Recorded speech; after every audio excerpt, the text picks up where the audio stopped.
Southwest Center School Talk. Collaboration supporting our schools. Southwest Center School Talk. Southwest Center School Talk. Hello, friends, and welcome to episode 1 of the Southwest Center School Talk podcast. I'm your host, Chris Bozarth, and I'm super excited and honestly a little nervous as we attempt to enter into this podcast space. I'm going to do my best today to navigate these controls and this conversation, but full disclosure, I'm flying solo on this first mission, so please be patient. I want to talk to you today about artificial intelligence. But this isn't your typical AI conversation about how we can use it as a tool to give us back time in our schedule. No, today's conversation, we're going to take a deeper dive into how our students are using it. My colleagues and I have spent the last few years facilitating a lot of conversations about AI.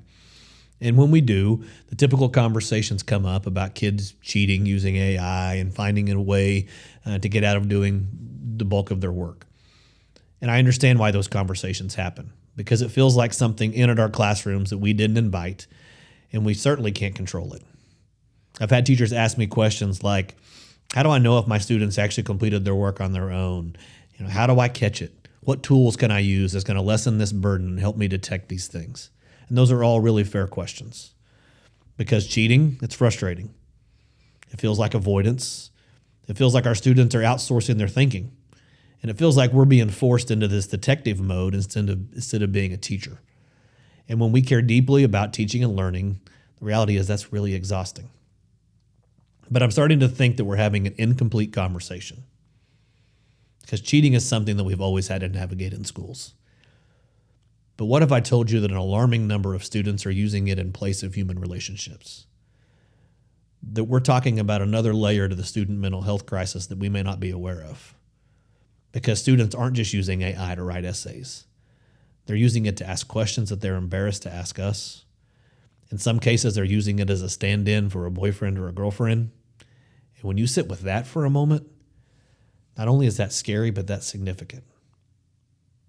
Because they're turning to it for advice. They're processing anxiety using it late at night. They're using it to vent about their relationships and their parents. They're trying to figure out who they are using this tool and this technology that always responds. And if we're honest, that tells us less about the technology and more about human need. Because AI is available 24/7. It never looks tired. It never gets frustrated. It always responds. It doesn't have office hours. It doesn't have bad days. And for a teenager, navigating stress and identity and loneliness in this world, that kind of availability, that's powerful. That consistency can feel really safe. And the research is beginning to confirm what many of us were already sensing. That according to a 2025 Common Sense Media study, about 72% of teens have used AI companion bots. More than half of those teens are using them on a regular weekly to monthly basis. And even more striking is that roughly 1/3 say their conversations with AI feel as satisfying or more than talking with another person. I'll say that again. 1/3 of our students say that their conversations with AI feel as satisfying or even more satisfying than talking with another person. That's not some fringe behavior, some random statistic. That's a cultural shift. And when 1/3 of our teens say that, that should make us pause. Real conversations are messy. They're awkward. They involve misunderstanding and clarifications. They require patience.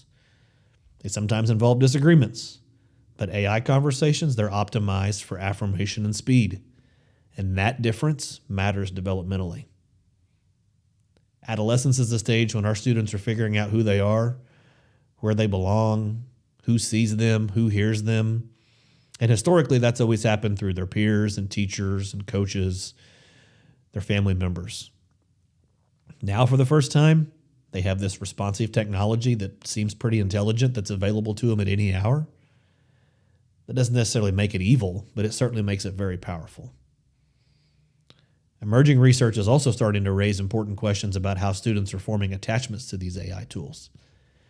We know that from psychology that humans naturally form bonds with things that respond consistently, and this especially applies to adolescents.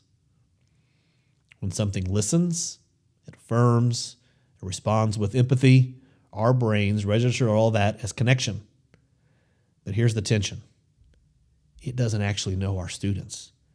It might be really good at simulating empathy. It might be able to generate some comforting language, but it doesn't see body language. It doesn't notice when something feels off the next day. It doesn't follow up. It doesn't carry any responsibility at all for our students' well-being. It doesn't challenge in the way that healthy relationships sometimes require.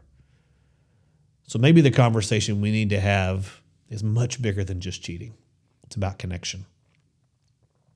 If students feel safer asking AI than us, then what does that tell us? It doesn't mean that we've failed, but it can mean that the world they're growing up in is changing rapidly. And our response has to change, and it has to be intentional. So what do we do?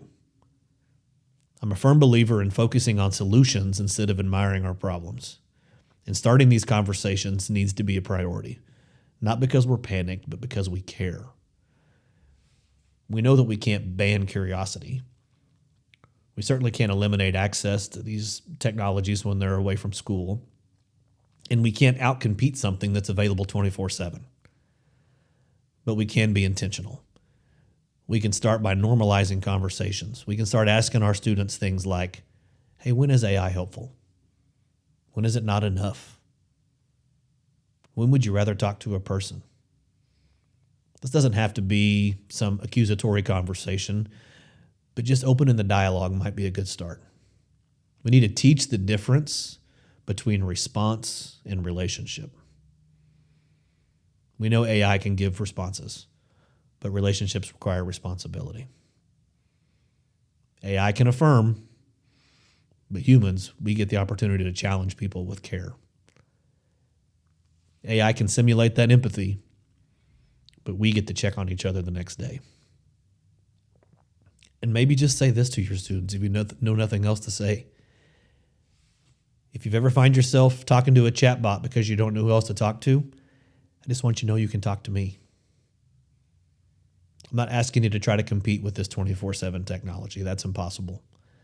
But I'm asking all of us to think more deeply about those connections. Because if 1/3 of our teens say that conversations with AI feel as satisfying or more than talking to a person, that's not just a technology story. That's a relationship story. So here's our challenge. We spend a lot of time talking about relationships and learning and creating classrooms where students feel seen and known and heard. But having one extra conversation, reminding them that you're there and that they have adults in their life who want to listen. Maybe when we have those connections, maybe they're a little bit less likely to start outsourcing those connections to AI. Even though it can generate a response, it can't notice when something's off. And in a world where machines can simulate connection, our human connection becomes even more valuable. And our students still need us every day. Until next time, I'm Chris Bozarth, and you've been listening to the Southwest Center School Talk Podcast. Southwest Center School Talk.